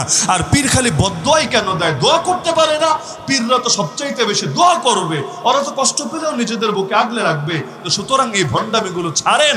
কাউকে নিয়ে টিটকারি করার আগে নিজের পরিণতি নিয়ে ভাবেন। আপনার উপর আঘাত আসছে না এর মানে আপনি কামেল হয়ে গেছেন তা না। জমিনের বুকে সবচাইতে বেশি আঘাত এসেছে রাসূলের উপর, আরে সেটা কি তোর ভণ্ড পীরের সাথে বদনবী করার কারণে না? ঈমানের আলামত হলো দ্বীনের জন্য মাজলুম। এমন একজন নবীর নাম বলেন যেই নবী মাজলুম ছিলেন না, এমন একজন রাসূলের নাম বলেন যেই রাসূল গালি খান নাই। কোরআনই তো জানিয়েছে বাস্তবতা, ওয়া কাযালিকা জাআলনা লিকুল্লি নাবিয়্যিন আদুওয়াম মিনাল মুজরিমিন। একইভাবে নবী বলেছেন ইউবতালার রাজুলু বিহাসাবি দীনিহি, দিন থাকবে যতটুকু, ঈমান থাকবে যতটুকু, পরীক্ষাও আসবে ততটুকু। যার ঈমান যত বেশি তার উপর মুসিবত আসবে তত বেশি। আপনাদের উপর মুসিবত আসে না কেন জানেন? আপনাদের তো দ্বীনই নাই, আপনারা তো দ্বীনের লেবাসধারী ভণ্ড। সুতরাং ঈমান ঠিক করেন, মুসিবত আপনাদের উপর আসবে, সমস্যা নাই। বেলালের উপর যদি আসতে পারে, বেলাল কোনো নেতা ছিল না। সুমাইয়ার উপর যদি আসতে পারে, সুমাইয়া কোনো নেত্রী ছিল না। সাধারণ সাহাবীর উপর যদি আসতে পারে, যাদের সমাজে কোনো সেলিব্রিটি বা প্রভাব প্রতিপত্তি কিছু ছিল না, তোমাদের উপর আসবে। খালি ভেতরে ঈমানটা বানাতে হবে। রাজি আছেন না সকলে? আমাদের এখন করণীয় হলো যতটুকু শক্তি আমাদের আছে, জনমতের শক্তি মোটেও কম না। এই দেশে যদি 13 কোটি মানুষ হই আমরা, গোটা দুনিয়াটা দেখেন, ইসরায়েলের ইহুদি হলো 1 কোটি প্লাস, আর দুনিয়ায় মুসলমান 200 কোটি। 200 কোটি মুসলমান বলে আমরা দুর্বল, আমরা অক্ষম, আমরা অসহায়, আমরা নিরীহ। কিরে পাগল, আরে একদিকে মাত্র 1 কোটি আর একদিকে হলো 200 কোটি, মানে 199 কোটি বেশি আছে। যদি সবাই মিলে একটা করে বাঁশ দিয়েও বাড়ি মারে, ওই ইহুদিবাদীদেরকে তো খুঁজেই পাওয়া যাওয়ার কথা না। তো সবকিছু ঠিক থাকার পরে নিজেরা যে অক্ষম বলে, ওরে কলিকাতা হারবাল একেবারে বোতলের পর বোতল খাওয়ালেও কাম হবে না। কারণ মানসিকভাবে যে ধ্বজভঙ্গ, ওকে শারীরিক ট্রিটমেন্ট করে কোনোদিনও সারানো যাবে না। মানসিকভাবে পঙ্গু হয়ে গিয়েছে। না হলে অনেকে তো দুষ্টমি করে বলে আর কি, আমারও শুনতে মজাই লাগে, যে ইসরায়েলের সঙ্গে আমাদের ব্রাহ্মণবাড়িয়াকে যদি একবার লাগিয়ে দেওয়া যেত, খেলাটা আসলেই জমে না। এবং আমার কাছে বিশ্বাসযোগ্য হয়। অনেকে তো বলে দুষ্টমি করে, ব্রাহ্মণবাড়িয়া যেহেতু প্রচুর মাহফিল করে ওখানে গেলেও আমি বলি যে আমার কাছে বিশ্বাসযোগ্যই মনে হয়, কারণ লড়াইয়ের যোগ্যতাও ভালো একটা যোগ্যতা। আপনাদের এদিকেও হয়তো আছে, অনেক গ্রামে খালি লড়াই করে আর লড়াই বাঁধিয়ে রাখে। আমি এটাকে খারাপ চোখে দেখি না, ভালো চোখে দেখি, কারণ কাপুরুষরা লড়াই করতে পারে না, কিউটের ডিব্বাদের দিয়ে লড়াই হয় না, ব্রয়লার মুরগিদেরকে দিয়ে ময়দান কাঁপানো যায় না। আজকে তার ভেতর লড়াইয়ের যোগ্যতা আছে, দিনের বুঝ কম থাকার কারণে দুনিয়ার পেছনে শক্তিকে ব্যয় করছে। খালি যদি মোড়টাকে ঘুরিয়ে দিতে পারি, এরাই ইনশাআল্লাহ জমিন ইসলামের বিজয় ছিনিয়ে আনবে। সাহস, এটা হলো আল্লাহ তাআলার বিশেষ একটা দান। যেই ওমর বের হয়েছিল নবীর কল্লা কাটবে বলে, ভাবতে পারেন, যেই সাহস তখনও পর্যন্ত আবু জাহালও করে নাই। ওমর বের হয়েছে, কুরাইশ নেতারা তোমরা কিছুক্ষণ ওয়েট করো, আমি যাচ্ছি মুহাম্মাদের কল্লা কেটে আনছি। আল্লাহর কি কুদরত! এই সাহসী ওমরের দিলটাই যখন আল্লাহ ঘুরিয়ে দিলেন, এমন কবুল করা করলেন, নবী বলেন লাউ কানা বাদি নবিয়্যুন লাকানা ওমর, আমার পরে যদি কেউ নবী হতো সেই নবী হতে ওমর। এমনকি শুধু এতটুকুই না, শাহ ওলিউল্লাহ দেহলভী আল্লাহ তার কবরকে নূরে নূরান্বিত করে দিন, তিনি আয়াতের তাফসীর করেছেন হুয়াল্লাযী আরসালা রাসূলাহু বিল হুদা ওয়া দীনিল হক লিইয়ুযহিরাহু আলা দ্বীনি কুল্লি। এই আয়াত তেলাওয়াত করে তিনি তাফসীর করেছেন। এই আয়াতের আমলি তাফসীর হলো ওমর, কারণ আল্লাহ ওমরের দ্বারা দুনিয়ার সব বাতিল দ্বীনকে মুর্দা বানিয়ে ইসলামকে জিন্দা করেছেন। এ ওমর সে ওমর। আরে পারসিকদের অগ্নি পূজার ধর্মকে পরাজিত করে সেখানে ইসলামের ঝান্ডাকে সমুন্নত করেছেন। রোমকদের খ্রিস্ট ধর্মকে পরাজিত করে একটা অংশ পর্যন্ত ইসলামের ঝান্ডাকে সমুন্নত করেছেন। ইহুদিদেরকে পর্যন্ত খায়বার থেকে উচ্ছেদ করে খায়বারের জমিনে কালেমার ঝান্ডাকে সমুন্নত করেছেন। এমনকি মুশরিক বলেন যত বাতিল ছিল তার জামানায়, এই সবগুলোকে চরম শিক্ষা দিয়েছেন এই ওমর। তো ওমর বের হয়েছিল নবীর কল্লা কাটবে বলে, অথচ তার তরবারিতে বাতিলের সবচেয়ে বেশি কল্লা কেটেছে খালেদ বিন ওয়ালিদ। এই খালেদই সেই খালেদ, উহুদ যুদ্ধে যার কৌশলের কাছে মুসলমানদেরকে মার খেতে হয়েছে। উহুদ যুদ্ধে সুনিশ্চিত জয়ের পর পরবর্তীতে যে মোড় ঘুরে গেল, 70 জন মুসলমান শহীদ হলো, আল্লাহ নবীর দান্দান পর্যন্ত শহীদ হলো। এই যে বিশাল একটা ট্র্যাজেডি, এর মূল কৃতিত্ব কার? আবু জাহালের না। আবু জাহাল তো তখন মরা, আরে আবু সুফিয়ানেরও না, এই বুদ্ধি ওরও আসে নাই। এই পুরো কৃতিত্ব হলো খালেদ বিন ওয়ালিদের। তখনও মুশরিক ছিল, ওদের পক্ষে যুদ্ধ করতে নেমেছিল। যখন দেখলো মায়ের খেয়ে সবাই পালাচ্ছে, সেও পালাতে শুরু করেছিল। কিন্তু পালাতে গিয়ে নজর রাখছিল কোনোভাবে একটা চান্স নেওয়া যায় কিনা। যেখানে দেখো ছাই, উড়ায় দেখো তাই, পাইলেও পাইতে পারো অমূল্য রতন। এক জায়গায় দেখলো পাহাড়ের উপরে মাত্র 3-4 জন সাহাবী আছে। ভাবলো ব্যাপার না, তীর মেরে তরবারি দিয়ে এটাকে সাইজ করলে পেছন দিক থেকে আবার রিয়াটাক করা যাবে। আর মুসলমানরা তো এখন ব্যস্ত আছে গনিমত সংগ্রহে। এই চাঁদে পেছন থেকে অপ্রস্তুত অবস্থায় যদি হামলা করতে পারে, তাহলে মুসলমানদের বড় ক্ষয়ক্ষতি করা যাবে। প্রস্তুত অবস্থার খেলা আর অপ্রস্তুত অবস্থার খেলা কিন্তু আলাদা। দেখেন না, যারা বড় বড় হুঙ্কার ছড়ে আলেমদের বিরুদ্ধে, ধরে হাত ভেঙে দেব, পা মচকে দেব, বুড়িগঙ্গায় ফেলে দেব, সমুদ্রে ভাসিয়ে দেব, এরা পর্যন্ত ধরতে গেলেও যায় রাত 3টার সময় গোপনে গ্রামের বাড়িতে। কিসের জন্য রে পাগলা? পাবলিকের সামনে আয়না খেলতে, জানে না মায়ের একটাও নিচে পড়বে না, যদি 2-1টা পড়ে সেটাও ধরে উঠায় দিবে। তো 1 to 1 যদি হয়, তুমি একা একা আসবা, তাহলে একা একা যাও না, তুমি আসবে বিশাল ফোর্স নিয়ে, আর তাকে তুমি গ্রহণ করবে একেবারে অপ্রস্তুত অবস্থার মাঝে। তার মানে তোমার সাহসিকতায় ঘাটতি আছে। চ্যালেঞ্জ যদি দিতেই পারো, তাহলে প্রকাশ্যে এসে খেলে নিজের সাহসিকতার প্রমাণ দেখিয়ে দাও না। দেখেন না, যত রকম গালাগালি সব দূরে বসে করে, সামনে আসলে একেবারেই ধোয়া তুলসী পাতা। যদি উদাহরণটা ঠিক না, বোঝার স্বার্থে বলি আর কি, পুরো ভেজা বিলাইয়ে পরিণত হয়ে যায়। সামনে আসলে একদম সাধু বাবা, আর তলে তলে খালি গালি গালাজ, নিকৃষ্ট আচরণ। এগুলো হয় না কি হয় না? সাহসের মধ্যে ঘাটতি আছে। তো খালেদ বিন ওয়ালিদ রাদিয়াল্লাহু আনহু পেছন থেকে হামলা করলেন।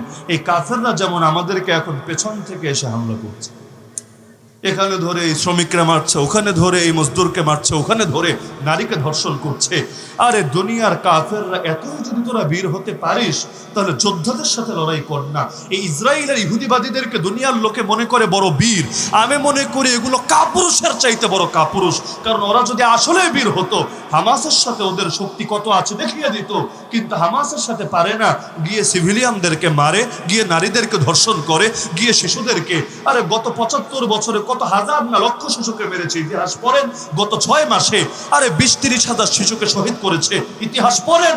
এমনকি ডক্টর আফিয়া সিদ্দিকাকে আমেরিকার মতো সুপার পাওয়ার এ আজও 2 যুগ পরেও ছাড়ে নাই, কিছু তো বাকি নাই। কিডনি ড্যামেজ হয়েছে, দাঁতগুলো খসে খসে পড়ে গেছে, আল্লাহর বান্দি বুড়ি হয়ে গিয়েছে, শরীরে বহু জায়গায় তার অস্ত্রোপচারের দাগ, কেটে কেটে কি করেছে আল্লাহ ভালো জানে। আরে পুত্র বেঁচে আছে না মরে গেছে, মুসলমান আছে না খ্রিস্টান হয়ে গেছে তাও জানে না। এরকম হুইল চেয়ারে পড়ে যাওয়া অসুস্থ একটা মানুষকে পর্যন্ত এই বৃদ্ধা বয়সে এসেও ছাড়তে পারে না, মানবাধিকার দেখাতে পারে না। তার মানে এগুলো কাপুরুষের চাইতে বড় কাপুরুষ ছাড়াও কিছু। ফেরাউন দেখেন না, এত সাহসী এত সাহসী, কিন্তু দুধের বাচ্চারও ডরায় যে এই বছর যত বাচ্চা জন্ম নিবে সবাই ধরে ধরে জবাই করবি। কেন রে ফেরাউন, তুই যদি এত সাহসী হোস, আগে জমিয়ে আসতে দে, বড় হতে দে, বাহিনী গঠন করতে দে, শক্তি সঞ্চয় করতে দে, তারপর ওর সাথে লড়াই কর। এখন পিঁপড়ার হাতির যদি মোকাবেলা হয়, হাতি যদি পিঁপড়াকে বলে হায় খেলা হবে খেলা হবে, বিষয়টা কেমন হবে? এটা হাতির জন্য লজ্জার বিষয় না? হাতির জন্য লজ্জার বিষয়, তবে পিঁপড়ার জন্য আবার গৌরবের বিষয়। পিঁপড়া বলবে দেখেছিস এত এত মাল নজরে থাকতে আমার গায়ে নজর পড়লো কোন দুঃখে, তার মানে মই কি হনুরে, বুঝেন নাই? না হলে এত এত প্রাণী থাকতে আমার গায়ে নজর পড়লো কোন দুঃখে। তো ফেরাউন আর শিশু মুসার লড়াই এই পর্যায়ের লড়াই না। ফেরাউন হলো জামানার বাদশা, আর মুসা এখনো দুনিয়াতে আসেই নাই, এখনো ডাউনলোডিং মানে সিরিয়ালে আছে, কিছুক্ষণ পর দুনিয়াতে আসবে। তখনই তার বিরুদ্ধে মৃত্যুদণ্ডের রায় জারি করেছে। তো একজনকে মারার জন্য হাজার হাজার জনকে মারছে। তার মানে এই দুনিয়ার রয়্যাল টাইগার যারা বাতিলদের মধ্যে, ওদেরকে দেখতে যদিও মনে হয় রয়্যাল টাইগার, বাস্তবে ওরা মেয়াও টাইগার ছাড়া কিছু। তো ওরা যদি 1000 জন হয়, মুসলমানের 100 জনের সাথে ওরা পারে না। খালেদ বিন ওয়ালিদ যখন নিয়ে গিয়েছিল বাহিনী, খ্রিস্টানদের সেনাপতি বলছিল এই কয়জন নিয়ে এসেছিস, তোরা কি ডাকাত দল নাকি, ডাকাতি করতে এসেছিস, এই কয়জন দিয়ে যুদ্ধ হয়? খালেদ বিন ওয়ালিদ বলেছিল সৈনিক কম তাতে কি, আমার প্রতিটা সাথী ময়দানে এসেছে শাহাদাতের অমীয় সুধা পান করার তামান্না নিয়ে, আর তোদের লোকেরা ময়দানে নামবে জীবিত থেকে বেতন ভাতা ভোগ করার জন্যে। তো যেই জাতি মরতে চায় আর যেই জাতি বাঁচতে চায় জিন্দেগি তো সমান হবে না। বিশ্বাস না হলে খেলা শুরু করে দেয়। তো দেখেন না ময়দানে মুজাহিদ কবে বেশি ছিল? আফগানিস্তানে যোদ্ধা কয়জন ছিল? হামাসের যোদ্ধা কয়জন আছে? বা গোটা দুনিয়ার মধ্যে মুজাহিদ এখন কয়জন আছে? কাফেরদের কয় ভাগের 1 ভাগ হবে? এমনকি অধিকাংশ মুসলমান মুজাহিদ তো দূরের কথা, উল্টো জিহাদার মুজাহিদরা গালি দেয়, দেয় না? মুসলমান গালি দেয় মুজাহিদরে, আর কাফেররা ওদেরকে মাথায় তুলে নাচে। এই যে দেখেন ফরিদপুরে একটা ঘটনা ঘটে গেল, আমাদের ওই ধর্মের কেউ এটার বিরুদ্ধে বিবৃতি দিয়েছে? সবার মধ্যেই নাকি ভালো মন্দ আছে, হ্যাঁ আছে, কত সত্য। দরকার ছিল না তাদের লোকেরাও এটার বিরুদ্ধে প্রতিবাদ করবে? আর দরকার ছিল কি না? কেউ যদি হুজুরের লেবাস লাগিয়ে ভণ্ডামি করে আমরা প্রতিবাদ করি না? অন্তত আমি আলী হাসান ওসামার ব্যাপারে জিন্দগিতে তো কেউ বলতে পারবে না যে কাউকে ছেড়ে কথা বলেছি, কাউকে স্পেস দিয়েছি, তার লেবাস যাই হোক, তার সার্কেল যাই হোক, তার ফ্যান ফলোয়ার যত বেশি হোক, আরে সে পিঁপড়াই হোক আর সে হাতিই হোক, কখনো তো দেখি নাই। আমরা তো অন্যদের বিরুদ্ধেও প্রতিবাদ করি, নিজেদের বিরুদ্ধেও প্রতিবাদ করি, ভুল ভুলি। আরে যদি ভুলের বিরুদ্ধে বলতে গিয়ে বাপের বিরুদ্ধে বলা লাগে তাও বলতে রাজি আছে। ইনসাফ ওরা দেখালো না কেন? এটা যে একটা হত্যাকাণ্ড, এটা যে আইন নিজের হাতে তুলে নেওয়া, এটা বুঝতে তো পিএইচডি করা লাগে না। ভারত থেকে বিবৃতি আসলো না কেন? আর এদেরকে পয়সা দিয়ে সাহায্য করলো না কেন? কারণ সেই মা কেঁদে কেঁদে বলছে আল্লাহ আমার একটা ছেলে যদি বেঁচে থাকতো তাও তো আমাকে মা বলে ডাকতে পারতো, আমার 2টো পুত্রকে কেড়ে নিল, আমার তো কিছুই রাখে নাই, কে আমাকে আর মা বলে ডাকবে? তো পয়সা দিলে তো আর প্রাণের বিনিময় হয় না, তবুও এই অসহায় নারীটাকে সাহায্য করা দরকার ছিল না, করেছে। করার কোনো গরজ অনুভব করেছে? উল্টো ফেসবুকে নজর দেন, দেখেন উল্টো উল্লাস করছে, বুনো উল্লাস যে একটা কাজের কাজ নাকি হয়েছে। নাউযুবিল্লাহ মিন যালিক। তার মানে ভুলের পক্ষে ওরা একজন আরেকজনকে সাপোর্ট দেয়, আর হকের লাইনও আমরা একজন আরেকজনকে সাপোর্ট দিতে পারি।